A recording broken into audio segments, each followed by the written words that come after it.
Is there a barrier? Is there a reason people don't like you? What's the blockage? Could there be something that stops you from suffering long, seeking not your own? When I was a child, I spake as a child, I understood as a child, and I thought as a child. But I put away childish things. I put away childish things. Be a man, own up. Now, you got to wait and see what God got for you. I always wanted a Super Bowl commercial. He gave me all of that. Increased my global persona. We now have villas, free villas that we can go to. 8-bedroom villas. I can come for a month. You got to work through the adversity. When adversity hits y'all and it's coming, remember there's a lesson and a blessing. Quit asking God to make your life easy, because he ain't gonna do that. Eyesight and mindsight. Eyesight is judging on what you see. Mindsight is how you interpret what you see. One guy said, it's not possible, it's over, I'm finished. He surrendered. But this other guy, he felt that in spite of the no's and rejections, in spite of how bad the economy is, that it's possible that somebody somewhere, and guess what, ladies and gentlemen? That's what we have to do with our dreams. What a shame if Joseph would have spent those years discouraged, worried, frustrated.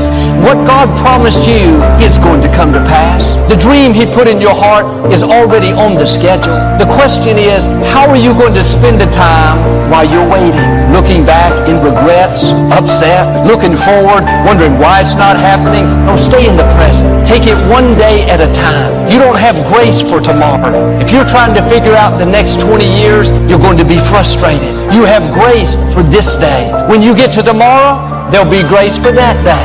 But Joel, I'm worried because I don't see how my situation could ever work out. You're not supposed to. This is what faith is all about. You have to trust that God is in control, that he's planned out all of your days, that he knows what's best for you. Instead of fighting where you are, learn to embrace where you are. That's what Joseph did. It wasn't comfortable. He didn't like it, but he embraced it, believing that God was ordering his steps. I don't want you to get 10 years down the road, think, man, if I'd known it's going to turn out this good, I would have enjoyed my life. I would have spent more time with my family. I would have enjoyed raising my children. I talked to a lady. She had worked as an executive, very successful for this large company. She had been there 19 years when she was unexpectedly let go.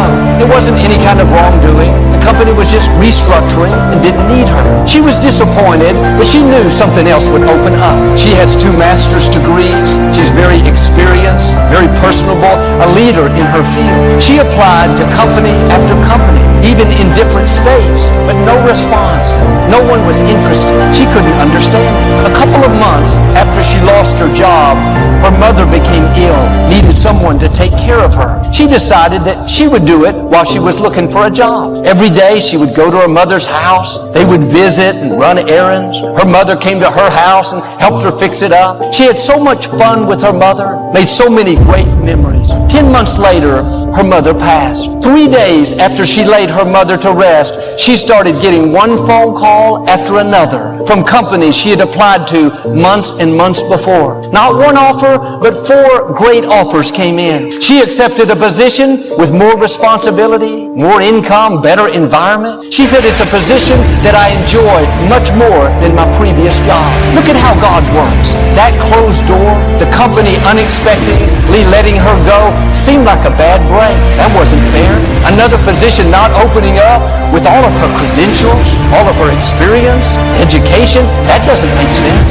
She could have been sour, lived upset. Why is this happening? But she made this choice to not live in the past, not let the disappointment steal her joy, to not live in the future. Why won't anything open up? What if I can't find a job? Instead, she took that time to enjoy where God had her. She made the most of each day. She embraced where she was, believing that God was directing her steps. Had she not done that, she would have missed that time with her mother. Had she lived stressed out, she wouldn't have those memories that she'll forever cherish. Don't fight where you are, embrace where you are.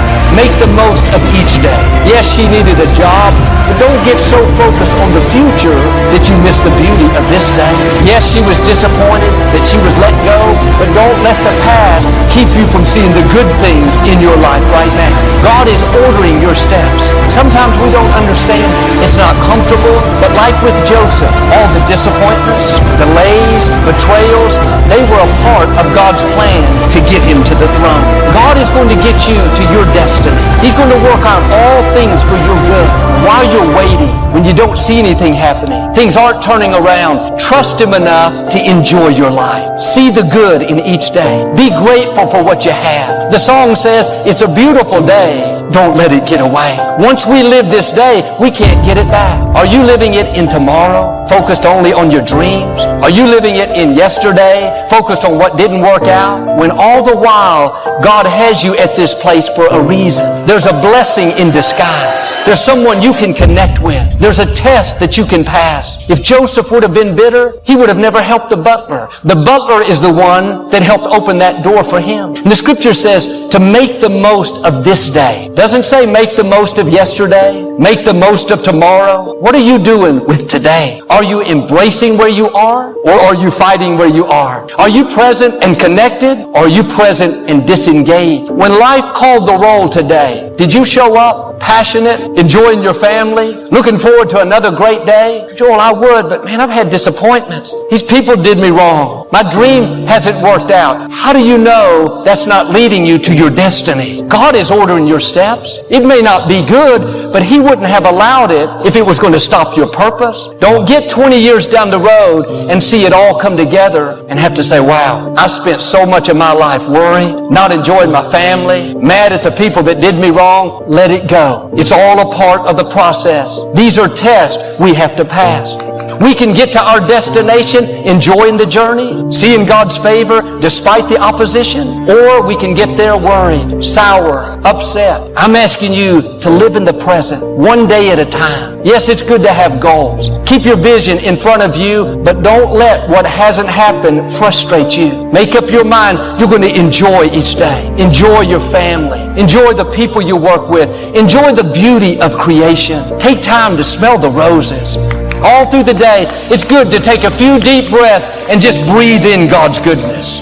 Breathe in where you are. Not trying to rush through this part of the day and get to the next, but take time to enjoy the present. One thing this pandemic has done is helped us to have a new perspective. Sometimes we would complain about normal. I don't want to go to work, get these kids ready for school, drive in the traffic, cook dinner, have to clean up. But when the pandemic shut everything down, month after month, and we couldn't go to work, couldn't send our kids to school, couldn't leave the house, now normal looks pretty good. Sometimes when something is taken away and you get it back, you tend to appreciate it more. Maybe that job we didn't like wasn't so bad. Maybe the traffic doesn't have to frustrate us. Maybe that person at work that used to get on our nerves, believe it or not, we're looking forward to seeing the man. We have a new perspective. We're alive. We have breath to breathe. We had strength to get out of bed. We have family to love. We have a place to live. We have peace in our mind. We have the favor of God. When you realize this day is a gift,